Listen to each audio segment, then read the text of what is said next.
বাবা, আমাকে 10,000 টাকা দাও। 10,000 টাকা নিয়ে তুই কি করবি? বন্ধুদের সাথে ঘুরতে যাব। আমার কাছে অত টাকা নেই, টাকা দিতে পারবো না আমি। টাকা দিতে পারবে না? তাহলে জন্ম কেন দিয়েছো? আমাকে টাকা লাগবেই লাগবে। তুই যতক্ষণ ওই নেশাখোর বন্ধুদের সঙ্গ না চাতে পারবি, আমি তোকে টাকা দিতে পারবো না। তুমি তাহলে টাকা দিতে পারবে না? ধরে তোর বাড়িতেই থাকবো না।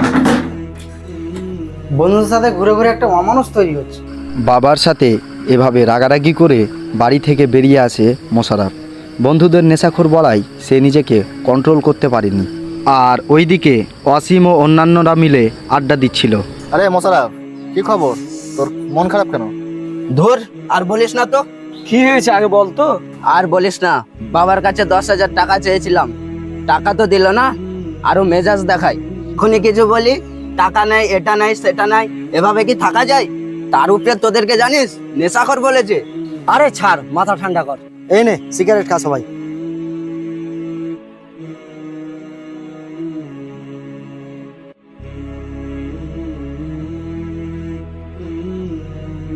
সব কিছু শোনার পর অসীম মোশাররফকে একটি সিগারেট দিয়ে মাথা ঠান্ডা করতে বলে। সে সময় রাস্তা দিয়ে যাচ্ছিলেন অসীমের শিক্ষক। তিনি বিষয়টি লক্ষ্য করলেন, কিন্তু কিছু না বলে সেখান থেকে চলে গেলেন।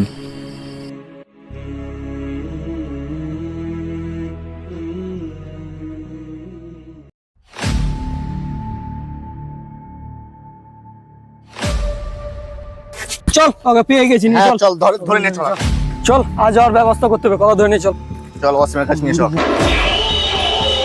এই, তোর সাহস কি করে হয় ওর বোনের সাথে কথা বলার? আমি ওর সাথে কথা বলতে যাইনি, ও আগে বেরে আমার সাথে কথা বলতে এসছে। বেয়াদব, আমার মুখে মুখে কথা। দাদা, আমার ভুল হয়ে গেছে, আর কথা বলবো না। ভুল হয়ে গেছে, মার শালাকে।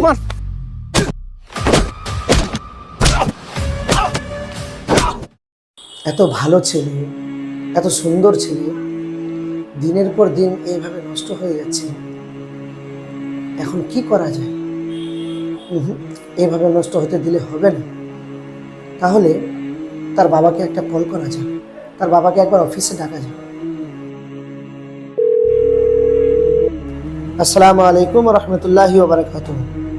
আব্দুল হান্নান সাহেব, কালকে আপনি আমার একটু অফিসে আসুন।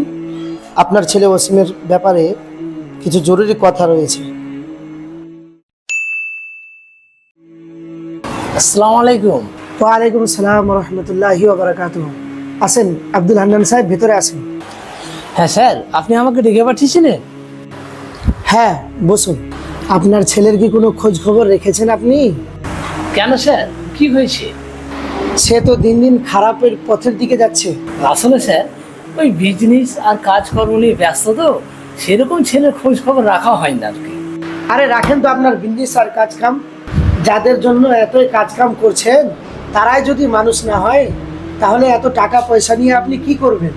কি করেছে আমার ছেলে? সেদিন দেখলাম তার বন্ধুদের সঙ্গে সিগারেট খেতে। আর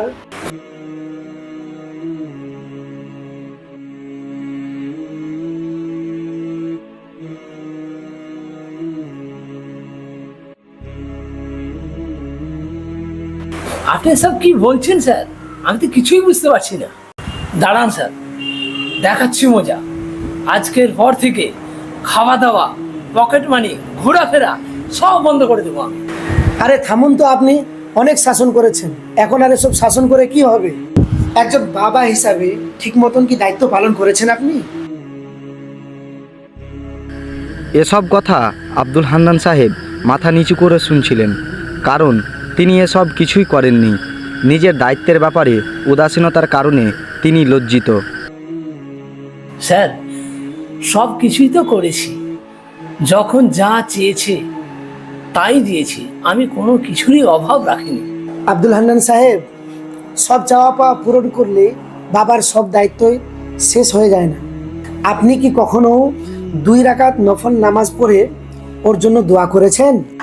ওর জন্য কোরআন শিক্ষার ব্যবস্থা করেছিলেন কি? কখনো ওকে নামাজের আদেশ করেছিলেন?